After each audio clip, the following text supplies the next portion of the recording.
Okay guys, today I'm going to show you how I made the easel card that I showed in my last video. And for those of you that didn't see it, it just does this. This would be great for photo cards. I would suggest if you add a lot of layers in this though, maybe add an extra stamp or definitely have it wait at your post office. Because you just don't want to get those cards sent back to you, if you're mailing them. Probably hand delivering them would be best for something this lumpy, just to make sure it gets there safely. So what I did is I started with an 8.5 by 11 sheet of cardstock. I cut that in half long ways, up and down. And I took my scoreboard, and don't pay attention to my dirty scoreboard. This is definitely dirty.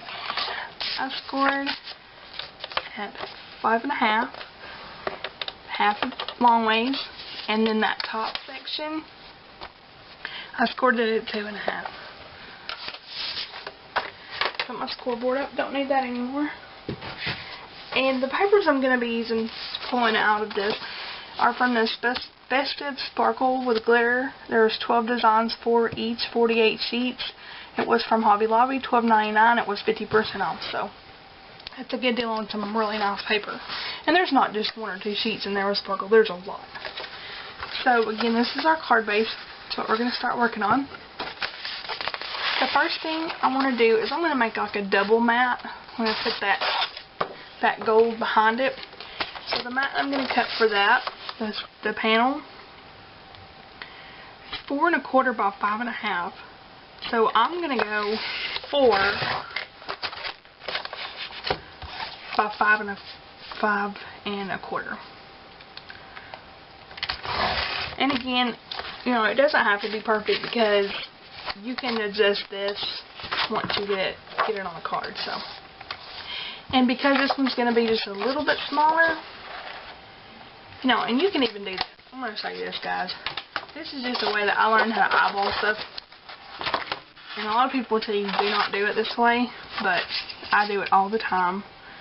I just set that paper right there. I'm going to go about where I want it here, about where I want it here. This is not rocket science. It's not perfect. If it was perfect, we would be mass producing these things 500 at a time, and a handmade card wouldn't mean anything. So, I'm just going to cut that away. And the trimmer I'm using, guys, is my Fiskars Rotary, which is my favorite trimmer of all times. The Rotary. I don't really mess with anything else. So, here is my 2 sections layered together, and I am going to use my glue stick. I just use these cheap glue sticks, Dot, the disappearing glue sticks. They go on kind of a purple pink. Now those tape runners, they're nice, but they don't last long. So when you're making these cards and trying to kick those out too. And this stuff, don't let it fool you. For the price is for $1, but they really hold. I mean, if you try to start peeling something off, as soon as you put it on, you're going to know that it's good stuff. So, and again, guys, I'm not perfect. I know a lot of my projects, everybody oohs and ahs over them, but when I'm making them, they're not that great. So, what we're going to do here is we're just going to adhere it on that bottom.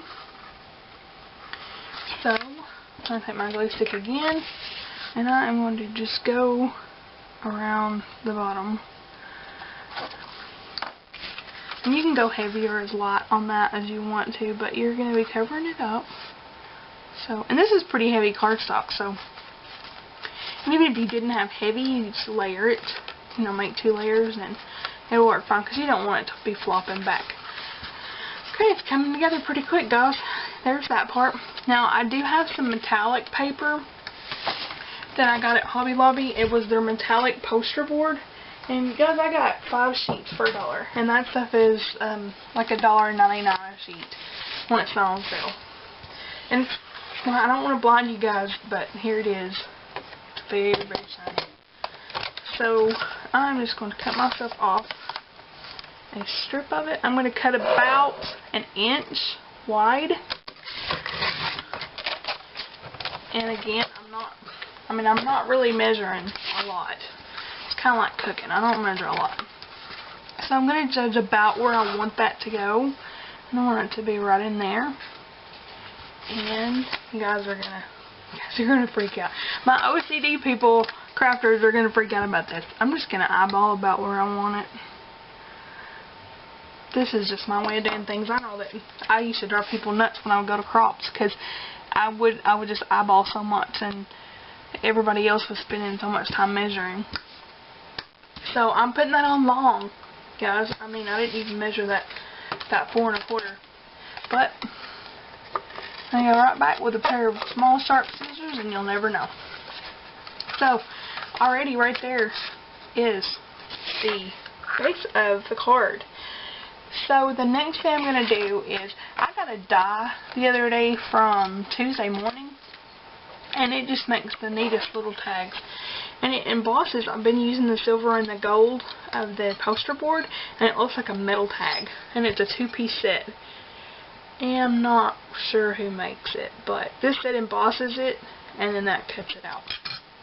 So you just put them together in your Cuttlebug, Sizzix, or Big Shot, whatever you have.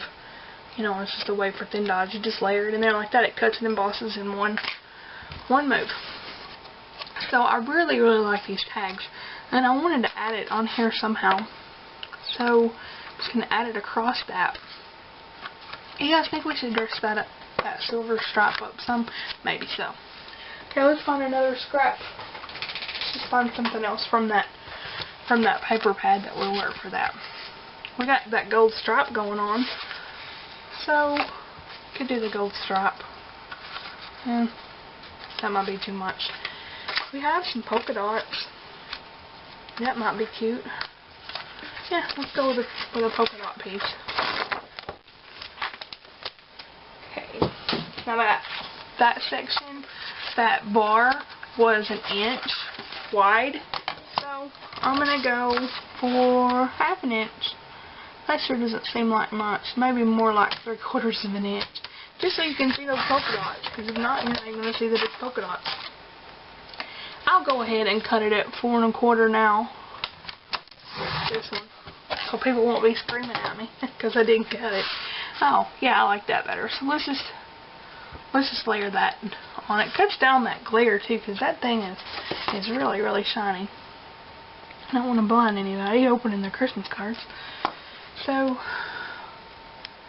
going to layer that on top again with that glue stick. Not a big deal. I found that on this shinier paper, it does take a little bit longer to hold, but not bad. Then, I am out of pop dots or dimensionals right now, and I would normally put this on a dimensional, but I'm adding. This will be the 3rd layer, so it's got plenty of a stopper. You know, like you open a door and put a door stop there. So let's just go ahead and put it on there, because that's definitely going to stop the card from falling. And these are great for photo cards. You know, if you have photos that you want to send to relatives for these, this is great for that. So there it is laying down, and just like a normal card. And when they go to open it, turns into an easel, which is awesome. Okay, let's go ahead and, you know, I thought about embellishing the front of this, but this paper just lends itself so much to just stay the same. You know, just keep it the way it is. It already says Merry Christmas, so really don't need another sentiment. I don't really want to try to get a bow on it, because I don't want to complicate the design any more than it already is. So let's just keep it like that. Let's just keep it pretty simple. Because when you open it up is when it gets fancy. Okay, so if I were doing this on a colored cardstock, like the whole piece was colored instead of white, I would add a white panel inside of that, so you would have room to write and not have to, you know, blend in. Especially if you're doing a dark color like a red or a blue, you're not going to be able to see your handwriting very well. So let's pick a sentiment. I just pulled out one of my older sets. There's one in here that says, "Hope your holiday is full of love and laughter," and it's pretty. Celebrate the spirit of Christmas seems to go maybe with this one. And yes, you guys, I'm not good at cleaning my stamps either. I know. The truth, the ugly truth of my craft frosting is coming out. You guys are finally seeing it. So I'm just going to ink up that stamp with some VersaFine black ink, so whatever you choose. And I would do this in silver, but I just don't know that that silver would come off well. So there we go. I'll clean that off later. So, I mean, that was pretty quick. If you make some, let me know. And if you haven't already joined my group, Paper Crafting Ideas, on Facebook, just send me a request, and I'm usually pretty good about getting right on those, especially after noon. If anybody knows me knows that I don't get functional until later in the day. My husband works nights, so we're night people. So, anyway, I hope you guys enjoyed this. You know, you could embellish this further, but I just want to keep it simple and quick so you can just get a lot of them out at one time, and it is the thought that counts. So, thanks for watching, guys, and I'll do another card video tomorrow if I can think of a technique to do for you guys. So, thanks for watching, guys. Bye.